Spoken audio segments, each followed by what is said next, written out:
La Sicilia, candidata punto di riferimento europeo e dell'area mediterranea per l'idrogeno green, le diverse applicazioni possibili, le iniziative in corso. Giuliana Miccichè. La morsa della crisi energetica attanaglia anche la Sicilia.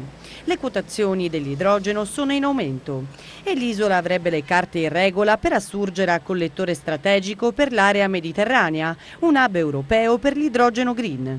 L'utilizzo dell'idrogeno verde, che non è una fonte di energia ma un vettore energetico, sarebbe determinante per raggiungere l'indipendenza e la sicurezza energetica, estremamente rilevanti nel contesto politico attuale dell'Europa. La Sicilia è stata proposta come location nel Mediterraneo per produrre idrogeno green a basso costo, combinando eolico e fotovoltaico, e per ricevere attraverso i gasdotti l'idrogeno prodotto in quantità nel Nord Africa.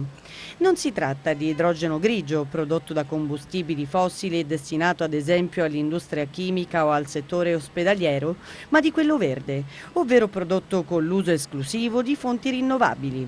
Le applicazioni sono diverse. In Sicilia almeno il 30% delle linee ferroviarie non sono elettrificate e quindi si tratta di treni diesel che potrebbero essere sostituiti con treni idrogeno. Dal 2035 sarà a stop ai motori a combustione interna e anche rispetto alle auto elettriche l'idrogeno ha un vantaggio competitivo. Per esempio i tempi di rifornimento. Un pieno di idrogeno in un'automobile dura da 3 a 5 minuti, mentre nel caso delle batterie delle auto elettriche i tempi sono molto più lunghi, oltre a congestionare la rete elettrica.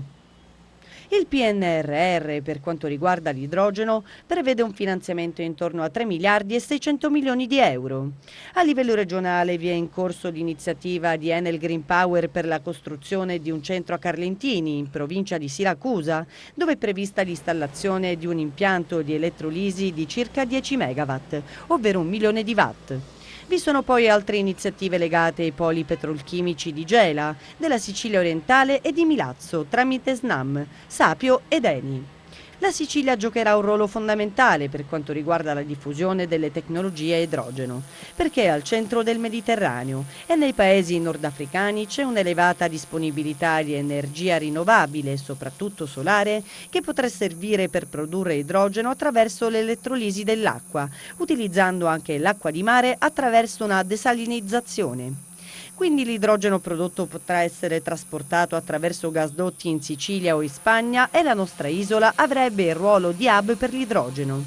E alla Regione è stato già attivato l'Osservatorio regionale dell'idrogeno, costituito dall'assessore all'energia e ai servizi di pubblica utilità Roberto Di Mauro, che spiega: l'osservatorio sarà la testa pensante per portare avanti tutti gli obiettivi.